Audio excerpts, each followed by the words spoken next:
Okay, guys, let me start off with something here. You guys are talking about their return on their investment. I'm going to show you guys a few things, and then maybe you recognize this.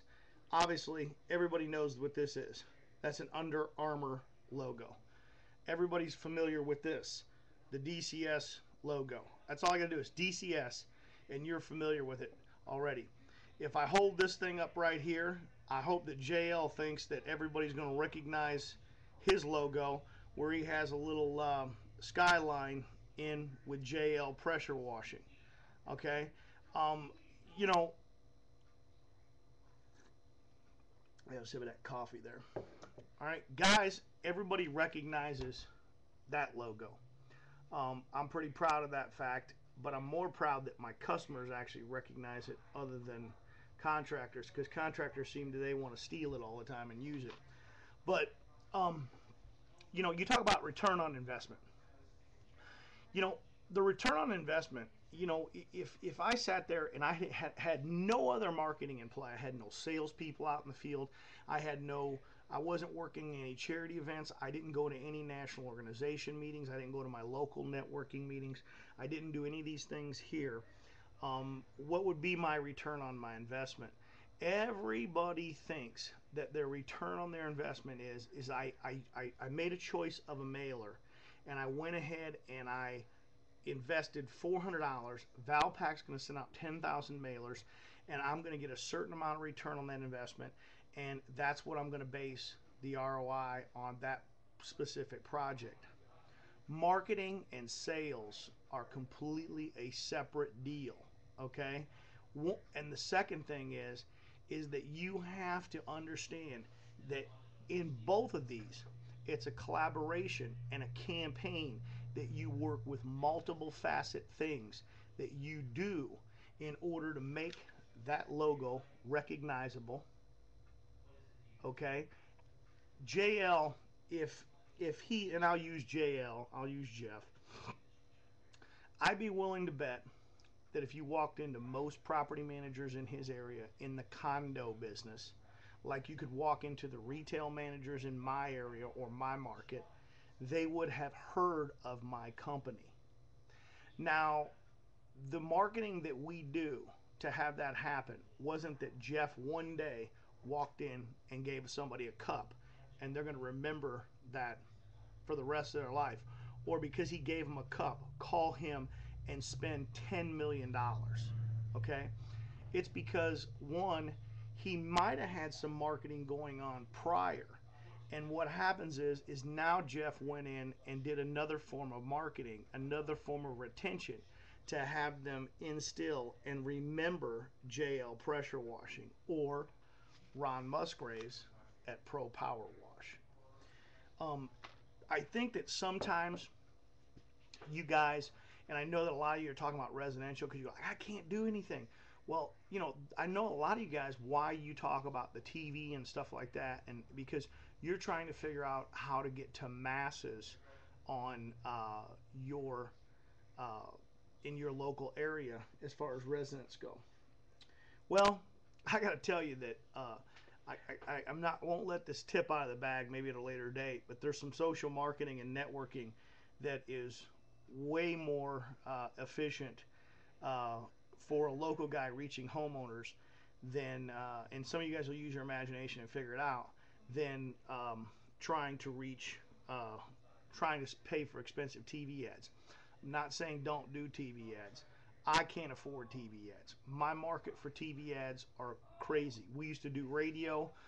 It shot through the roof. I didn't think my ROI on that specific thing was high enough as to keep up with the increases that have happened in radio. I'm sure they're back down now because of the economy. I know they're giving stuff away. I might even be able to afford television now in this market because only because we know that we've seen a million local small independent places now all of a sudden popping up on ads, because we obviously know that the television marketing ad time has gone down, or spots. But getting back to this ROI question, the best ROI that I have in my company is me, and I don't say that because I'm big headed or anything like that.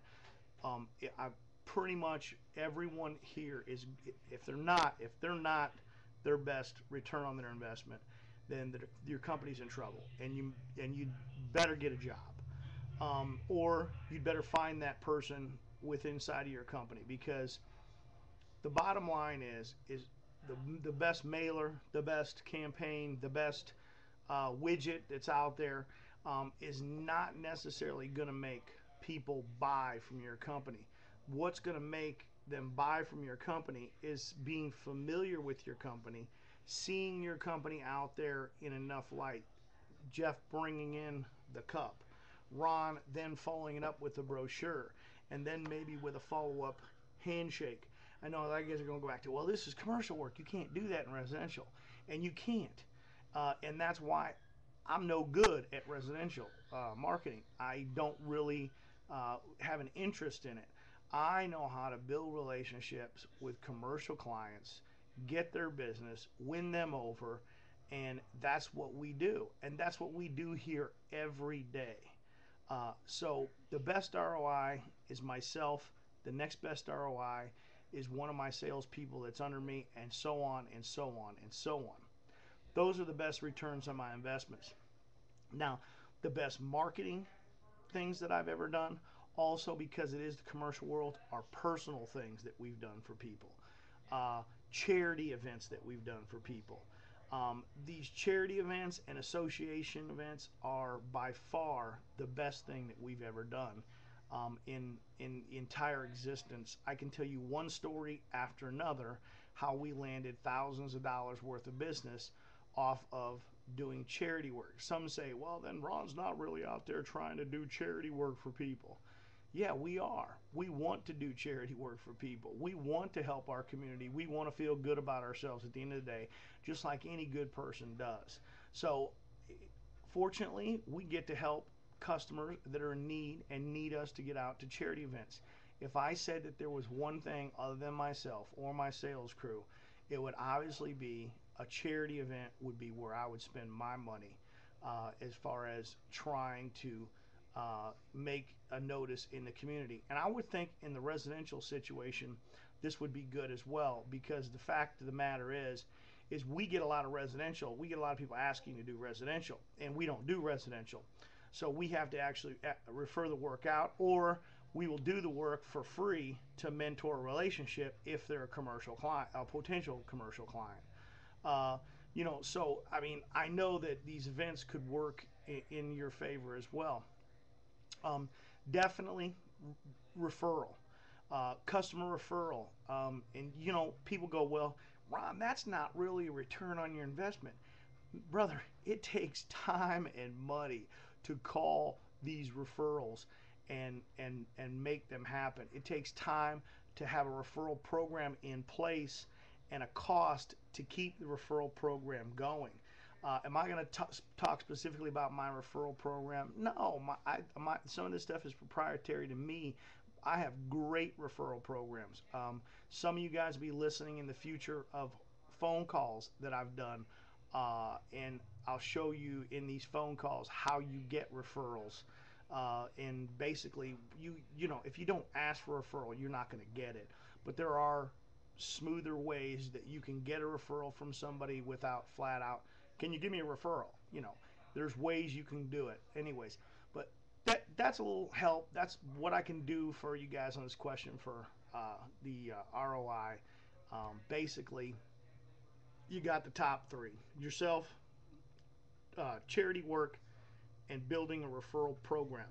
That's your best return on your investment. Uh, all those other marketing things, all those other deals, whether it be television, anything like that, they're all campaigns, which all this other stuff falls under. And if you don't do campaigns, um, the effective of measuring the success is really not going to be accurate. I don't care if any marketing guru out there is telling you right now that you have to watch that number uh, uh, exclusively. I can tell you that I've done campaigns, just to give you an example, campaigns that didn't work, and I've done campaigns that did work. I mean, they were worked great. Was one a flop over another one? Yes. Well, what if I would have stopped on the one that flopped? then I would have never went forward to find out what did I do right on the other ones that worked. Because it comes down to little things. It comes down to demographics. It comes down to what was the brochure? What did you send out? How many times did you send it out? How many times have I heard guys? I sent that out to the neighborhood. We sent 10,000 of them. We got 4 calls. Did you send it a second time? A third time?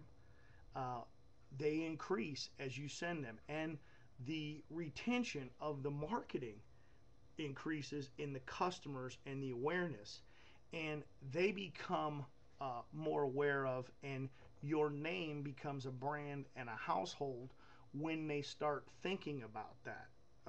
Because everybody's not going to get a postcard and go, wow, man, I got this postcard, I need to get out there and I need to get this done now. It's not going to happen. Postcards go on refrigerators. People go, yeah, I really need that, I need to keep this, and then it gets lost, and then they're trying to remember your name. Send them again and again. If you're not, I would first of all say, if you're not willing to campaign in an area and to send it at least multiple times, don't send it to begin with. There's a tip for the day for you. You guys have a good night. Hope that you understood any of that. We'll talk at you later.